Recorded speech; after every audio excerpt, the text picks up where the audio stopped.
سلسلہ کہتے ہیں۔ اور اس ملامتی سلسلے کے لوگ کیا ہوتے ہیں؟ جس طرح سے لوگ اپنے گناہوں کو چھپاتے ہیں، یہ اپنی نیکیوں کو چھپاتے ہیں اور اپنے نفس کو ہر وقت ملامت کرتے رہتے ہیں۔ سارا جھگڑا تو نفس ہی کا ہے نا، سارا نفس جھگڑے جتنے بھی ہیں دنیا کے اندر فتنوں فساد یہ سب نفس کے ہیں۔ اگر ملامتی سلسلے کا کوئی شیخ آ جائے، اس کو آپ نے عزت سے روٹی دے دی، پک جائے گا، اور جو پھینک کے دو گے دروازے پہ بیٹھا رہے گا، کیونکہ اس کا نفس روتا ہے تو یہ ہنستے ہیں۔ جب نفس کو آپ اس کے ذلیل کر رہے ہو نا، وہ تو چاہتا ہی ہے، اور ہر مومن کی یہ ذمہ داری ہے کہ وہ اپنے نفس کو ذلیل کرے۔ اگر نفس ہنسا تو مومن ذلیل ہوتا ہے، مومن ذلیل ہوتا ہے، اور جب نفس ذلیل ہوتا ہے تو مومن ہنستا ہے۔ کب مومن ہنستا ہے؟ یہی بات آپ نے فرما دی کہ مومن کی ذلت اس کی عزت سے بہتر ہے۔ علماء کے درمیان بول دیا کہ مومن کی ذلت اس کی عزت سے بہتر ہے۔ سارے علماء کا کیا بکواس کر رہے ہیں؟ مومن کی ذلت اس کی عزت سے بہتر کیسے ہو سکتی ہے؟ جیسے ہی یہ کہا تو کہا مولانا ہوشیار، مخدوم سید اشرف جہانگیر کا قول ہے، قول ان کا ہے۔ جیسے ہی کہا سب، اگر وہ کہہ رہے ہیں تو پھر وضاحت الگ بات ہے، پھر اس میں وضاحت کی ضرورت ہے۔ بات سمجھ میں آئی، ہماری سمجھ میں، ہم نے تو ڈائریکٹ جو بات جملے کہے اسی کو۔ تب انہوں نے حضرت بایزید بستانی کا ذکر کیا، بایزید بستانی کا ذکر کیا کہ بایزید بستانی جب اپنے شہر بستان کی طرف لوٹے تو سارے لوگ ان کا استقبال کرنے کے لیے حاضر ہو گئے، خوب نعرے لگ رہے ہیں، اور لوگ کوئی عبادت چوم رہا ہے، کوئی ہاتھ چوم رہا ہے، کوئی 10 قدم بوسی کر رہا ہے، جو جہاں ہے، اور نہیں تو اگر ان تک نہیں پہنچ پا رہا تو اپنے دائرے گال کو زمین پر رکھ کر ہی ان کو تعظیم دے رہا ہے۔ یہ انداز جب دیکھا، رمضان کا مہینہ تھا، رمضان کا مہینہ تھا، انہوں نے جیب میں ہاتھ ڈالا، سوکھی روٹی نکالی اور لگے کھانے لگے۔ اور جب کھانے لگے تو جتنے لوگ نعرے لگائے تھے وہی پلٹ گئے، کہ ٹھیک ہے مسافر ہیں، تمہیں فرصت ہے کہ یہ روزہ میں رکھتے، لیکن کم سے کم روزے داروں کا تو احترام کرتے، اتنے بڑے عالم ہیں، اتنی بڑی ولایت کی ان کے چرچے ہیں، ہمیں کہا کہ ولی ہے یہ، تو کہا کہ عالم ہے، غلط فہمی ہو گئی، کہاں چلے آئے بلا وجہ میں، اور سب الٹا سیدھا کر کے واپس، سب الٹا سیدھا کہتے ہوئے واپس۔ اب جو خادم تھے ساتھ میں کہا حضور یہ بات سمجھ میں نہیں آئی، کہا میں سمجھاتا ہوں۔ جب میں آ رہا تھا انہوں نے نعرے لگائے، اتنی عزت دے رہے تھے، میرا نفس خوش ہوا، اس نے مجھ سے کہا ہے بایزید تم تو بڑے آدمی ہو گئے، تمہارا تو مقام بڑا بلند ہو گیا، میرا نفس ہنسا، یہ مجھے گوارا نہیں، یہ مجھے گوارا نہیں، اس کو تو رونا ہے، ہر وقت تو رولانا ہے، اس کو تکلیف میں رکھوں گا تو میں آزاد رہوں گا، میری آزادی اسی میں ہے کہ یہ قید ہو جائے، یہ خود اپنی تکلیف میں مبتلا ہو، اس لیے میں نے اسے رلایا، اور اب اسے 60 دن رلاؤں گا بھوکا رکھے، میں نے روزہ توڑا ہے، اب اس کا کفارہ ادا کروں گا، 60 روزے رکھوں گا، اب یہ روئے گا 60، اس کے لمحے کی خوشی کی سزا یہ ہے،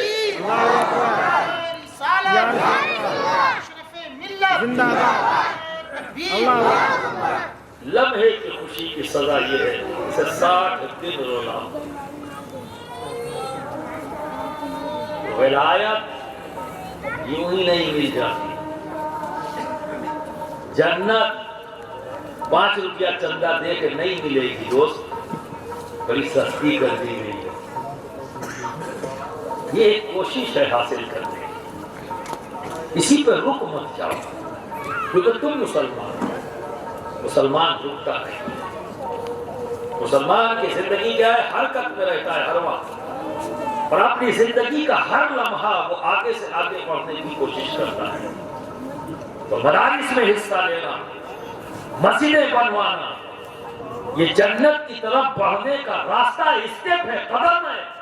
رک مت جاؤ، کتنا کر لیا آپ جنتی ہو گئے، نہیں، رکنا نہیں ہے، آگے بڑھتے جانا ہے، آگے بڑھتے جانا ہے۔ کیوں؟ آپ یہ عمل اس لیے کرو کہ تمہارا رب راضی ہو جائے۔ نیت کیا ہونا چاہیے کہ یہ میرے رب کا پسندیدہ کام ہے، میں اسے کرتا جاؤں تاکہ میرا رب مجھ سے راضی رہے۔ ایک بار راضی کرو گے، جس سے تم محبت کرتے ہو، کیا تم چاہتے ہو اسے صرف ایک بار راضی کرو؟ بولو یار، ہم جس سے محبت کرتے ہیں اسے روز راضی کرنا چاہتے ہیں نا، روز آنا اسے خوش کرنا چاہتے ہیں نا، اور اسے راضی کرنے کے نت نئے طریقے ڈھونڈتے ہیں۔ اور یہ دنیاوی زندگی دیکھ لو، ہم اپنے بچوں کو خوش رکھنے کے لیے کیا ایک دن کھانا کھلا کے خوش کر دیتے ہیں؟ بولو، روز کھلاتے ہیں نا، روز پہناتے ہیں نا۔ بولو، کیا تم اپنی بیویوں کی ذمہ داری نہیں اٹھاتے ہو؟ ایک بار اٹھاتے ہو، روز نہ اگر یہ سلسلہ روک دیا جائے تو وہ ناراض ہو جائے۔ یہ سمجھانے کے لیے میں نے یہ بات کہی کہ اس انسان کی زندگی جینے کا طریقہ کیا ہے، وہ آگے بڑھتا رہتا ہے، جمود تاری نہیں ہونا چاہیے، رک نہیں جانا چاہیے۔ ایک مثال دے دوں، اس سے بھی آپ کو اندازہ لگ جائے گا، سمجھ میں آئے گی۔ ایک تالاب ہے، پانی وہاں ہے نا، ڈھیر سارا پانی، اور ایک نہر ہے، پتلی ہے، لمبی ہے پر پتلی۔ اس تالاب کے مقابلے میں اس کی لمبائی چوڑائی جو ہے وہ تالاب کی زیادہ نظر آ رہی ہے، دور تک پانی پانی، اور یہ پتلی سی نہر بہ رہا، یہ چھوٹی لگی۔ اب تالاب کے پانی میں جاؤ، ہاتھ ڈالو اور اٹھاؤ، ناک تک لاؤ، پانی میں کیا ہوگا؟ بدبو آئی ہی نہیں آئی۔ اور وہی نہر کے پانی کو اٹھاؤ ہاتھ میں اور ناک تک لاؤ تو اس میں مٹی کی بھینی بھینی خوشبو آئی ہے نا۔ پانی یہاں بھی ہے، پانی وہاں بھی ہے، پانی مٹی میں ہی ہے، پانی یہاں بھی مٹی میں ہے، تو یہ ایک میں بدبو ایک میں خوشبو، ایسا کہ فرق یہ ہے کہ تالاب کے پانی پر جمود طاری ہے، وہ ایک جگہ رکا ہوا ہے، ٹھہر گیا ہے، تو جو ٹھہر جائے وہاں بدبو پیدا ہوتی ہے، اور جو حرکت میں ہو وہاں خوشبو ہوتی ہے۔ آج ہماری قوم مخدوم سمنا، نوجوانان اہل سنت، آج ہماری قوم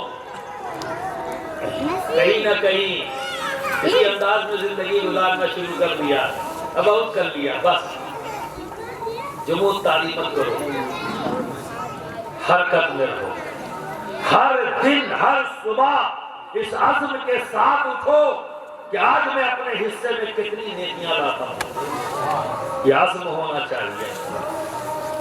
اور ہمارے خواص ہر صبح کو جب اٹھیں تو اس عزم کے ساتھ اٹھیں کہ آج مجھے اپنی قوم اپنی ملت کو کیا دینا ہے، دینے کی نیت ہونی چاہیے۔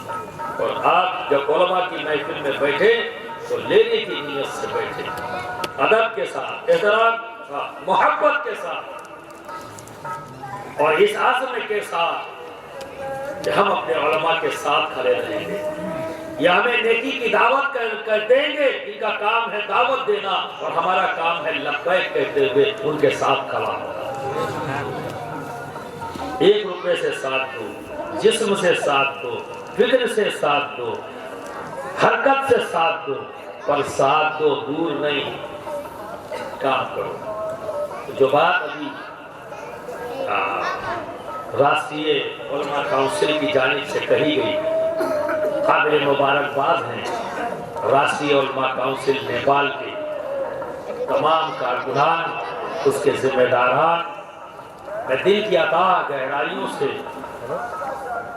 ان کو مبارکباد پیش کرتا ہوں اور دعا گو ہوں کہ اللہ رب العزت انہیں کامیابی دے۔ شاہراہ پر گامزن فرمائے، اور جو بھی منصوبے انہوں نے بنائے اللہ رب العزت اس میں کامیاب عطا فرمائے، کیونکہ یہ میری فکر کا ایک حصہ ہے، یہ میری فکر کا ایک حصہ ہے۔ پوری دنیا اہل سنت کو اسی انداز میں یکجا کرنا چاہتا ہوں، صرف ہندوستان نہیں۔ آپ قطعی یہ مت سوچیں کہ میری سوچ میری فکر صرف ہندوستان تک محدود ہے، نہیں، میں نے ہندوستان کے لیے آل انڈیا علماء مشاہد بورڈ بنایا، اس کا نام ہی ہے، لیکن آپ کے لیے بھی ایک تنظیم بنا رہا ہے۔ آپ قطعی طور پر یہ مت سوچیں کہ آپ کے ساتھ میں کھڑا ہوں، میں آپ کے ساتھ ہوں۔ نعرہ تکبیر، نعرہ رسالت، اشرفی فیضان، نعرہ تکبیر۔ میں صوفی صاحب کی سرپرستی میں ورلڈ صوفی فورم نیپال اس کا قیام کرتا ہوں، کیونکہ یہ ورلڈ صوفی فورم نامی ہے، انٹرنیشنل صوفیوں کا یہ پلیٹ فارم ہے۔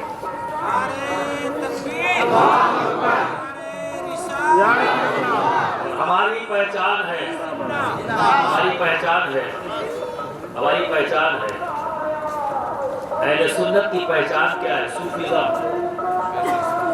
کیا پہچان ہے اس کی؟ صوفیزم۔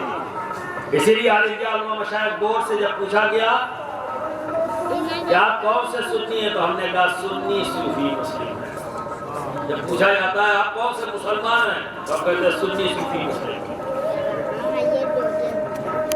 صوفیزم میں بلیو کرتے ہیں، ہم بزرگان دین کے چاہنے والے ہیں، ہم اہل بیت سے محبت کرنے والے ہیں، پر رافضی نہیں ہیں۔ ہم اہل بیت سے محبت کرتے ہیں ٹوٹ کر، پر رافضی نہیں ہیں، اور صحابہ کرام کی عزت اور تعظیم ادری کرتے ہیں کہ اگر صحابیت کے تقدس پر کوئی انگلی اٹھائے تو انگلی توڑنے کے لیے تیار ہیں، پر رافضی نہیں ہے، پر ناصبی نہیں ہے، پر ہم ناصبی نہیں ہیں، خارجی نہیں، کیونکہ ہم سنی صوفی ہیں۔ جو سنی صوفی ہوتا ہے نہ اس کا تعلق رافضیت سے ہوتا ہے، نہ اس کا تعلق خارجیت سے ناصبیت سے ہوتا ہے۔ سنی صوفی مسلمان تو دونوں کے لیے زہر حلال ہے، یہ جہاں بیٹھ جاتا ہے ناصبیت کے خیمے میں بھی آگ لگتی ہے، خارجیت کے خیمے میں بھی آگ لگتی ہے، اور رافضیت کے خیمے میں بھی آگ لگتی ہے، دونوں جہاں آگ لگ جاتا ہے، کیونکہ ہم سنی صوفی مسلمان ہیں۔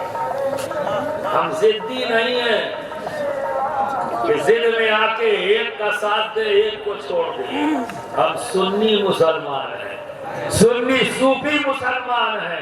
اگر تم اہل بیت کی مخالفت کرو گے تو ہم انہی کا ذکر بڑھا دیں گے، اتنا ذکر بڑھائیں گے کہ تمہارے کان میں روئی ٹھونس کے بھی رکھو گے تو بھی آواز ہماری جائے گی۔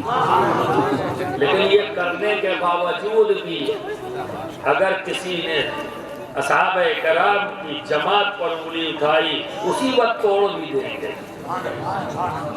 ایسا نہیں ہے کہ ہم ایک طرف لگے ہیں تو دوسری طرف نگاہ نہیں ہے، دونوں طرف ہے،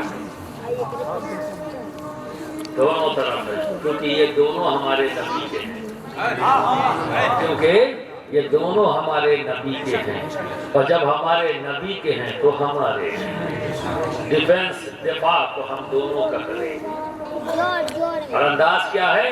اہل بیت سے ٹوٹ کر محبت کریں گے اور صحابہ کرام کی تعظیم کریں گے، ان کے تقدس کو پامال ہونے نہیں دیں گے، کیونکہ ہم سنی صوفی مسلم ہیں۔ یہ پوری دنیا کے اندر اس میسج کو پیغام کو عام کرنے کے لیے کہ لوگ اپنی منمانی نہ کر سکیں، ورلڈ صوفی فورم وہ قیمت تیار کیا ہے کہ اس فکر کے سنی صوفی مسلمانوں کا ایک ایسا پلیٹ فارم ہو کہ سارے سنی صوفی مسلم اس بینر کے تلے اکٹھا ہو جائیں۔ تو پوری دنیا کے لیے امبریلا آرگنائزیشن ورلڈ صوفی فورم بنا دیا، اب جیسے یہاں پر راشٹریہ علماء کونسل ہے سنی صوفی مسلمانوں کی، وہ بھائی صحیح کہہ رہا ہے، کسی کو کوئی اعتراض تو نہیں؟ صوفی تھا راشٹریہ علماء کونسل جو ہے سنی صوفی مسلمانوں کی ہے نا، یا خالی سنیوں کی ہے؟ خالی سنی کہیں گے تو شک پڑ جائے گا۔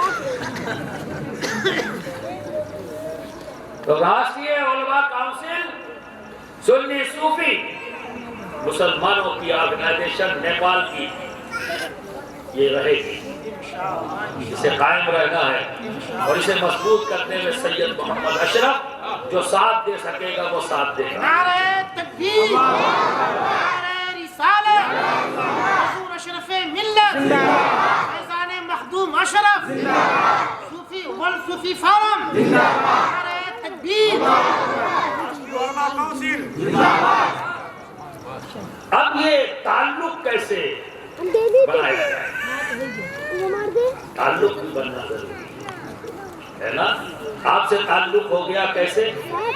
آپ نے رشتہ ارادت کو بیعت قائم کر لیا، آپ سے تعلق ہو گیا، میں آپ کا پیر ہو گیا، آپ میرے مرید ہو گئے، ایک محبت کا رشتہ ہمارے درمیان ہو گیا، آپ میری روحانی اولاد ہو گئے، میں آپ کا روحانی باپ ہو گیا۔ اب آپ کے دو گھر ہو گئے، ایک گھر جو ہے کیا ہے دینی پورا میں، اور ایک گھر پچھوسا۔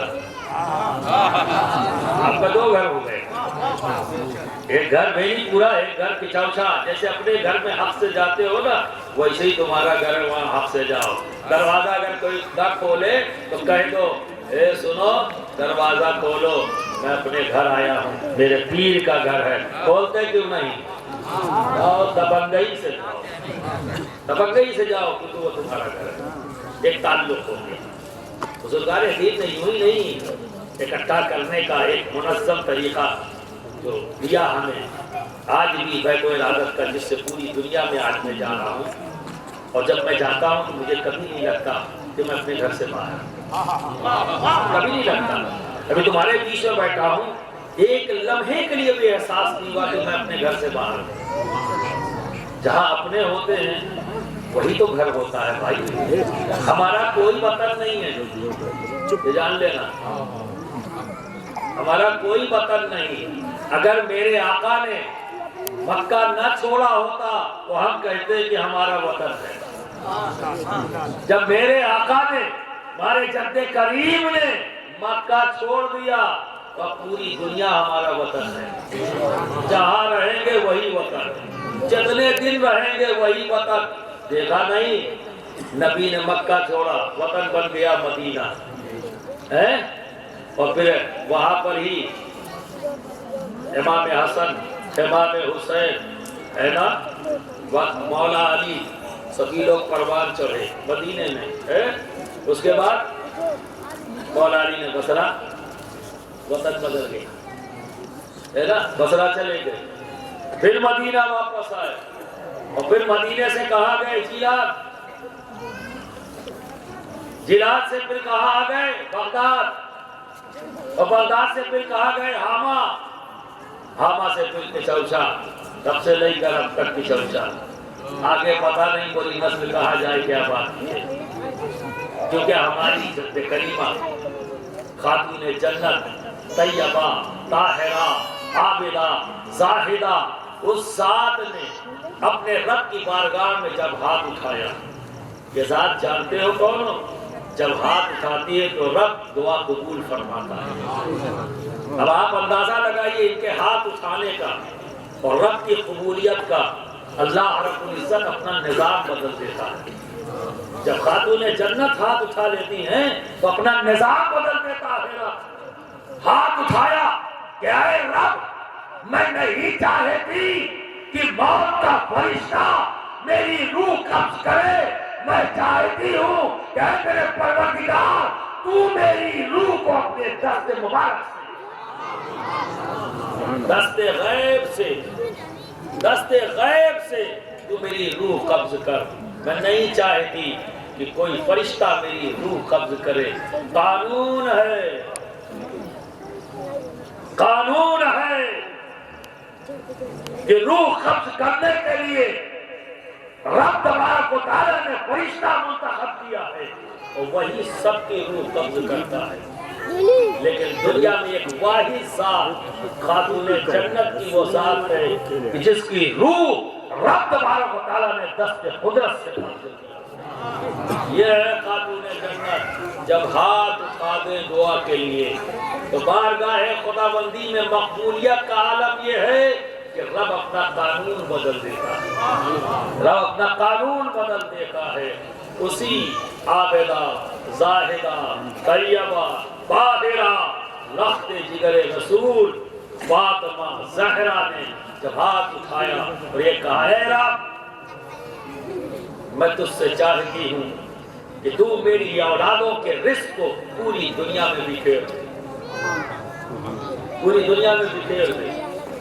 اللہ نے قبول کیا. مانگنے والی کوئی اور نہیں. مانگنے والی کوئی اور نہیں. اس کے حبیب کی آنکھوں کی ٹھنڈک ہے. اس کے حبیب کی آنکھوں کی ٹھنڈک ہے. عابدہ ہے, زاہدہ ہے, طیبہ ہے, طاہرہ ہے, حسنین کی ماں ہے, علی مرتضیٰ کی زوجہ ہے. مانگنے والی کوئی اور نہیں. ہاتھ اٹھا دیا. آج دنیا کے اندر جیسا مجھ سے قبل کہا گیا زمین کا کوئی ٹکڑا ایسا نہیں. اللہ کی بنائی ہوئی اس زمین کا کوئی ٹکڑا ایسا نہیں جہاں ایک فاطمی موجود ہو. جہاں ایک فاطمی موجود نہ ہو. کیونکہ رب سے دعا مانگی, رب نے قبول کر لیا. آج اولاد فاطمہ کو زمین کے ہر ٹکڑے پہ پہنچا دیا. اور اس دعا کے پیچھے مقصد کیا ہے؟ خاتون جنت نے دعا کیوں کی؟ ہر ماں چاہتی ہے کہ اس کی اولادیں اس کے قریب ہوں. لیکن خاتون جنت دعا کر رہی ہیں دور ہو جائیں. کیوں کر رہی ہیں دعا؟ دعا اس لیے کر رہی ہیں کہ میری اولاد اپنے رزق کی وجہ سے ہی کہیں پہ بھی جائے گی تو خالی ہاتھ نہ جائے گی. خواہ وہ رزق کی تلاش میں کیوں نہ جائے پر خالی ہاتھ نہیں جائے گی. میرے بابا کا دین ساتھ لے کر جائے گی. وہ جہاں بھی بیٹھے گی میرے بابا کا دین لے کر بیٹھے گی. برادران ملت اسلامیہ,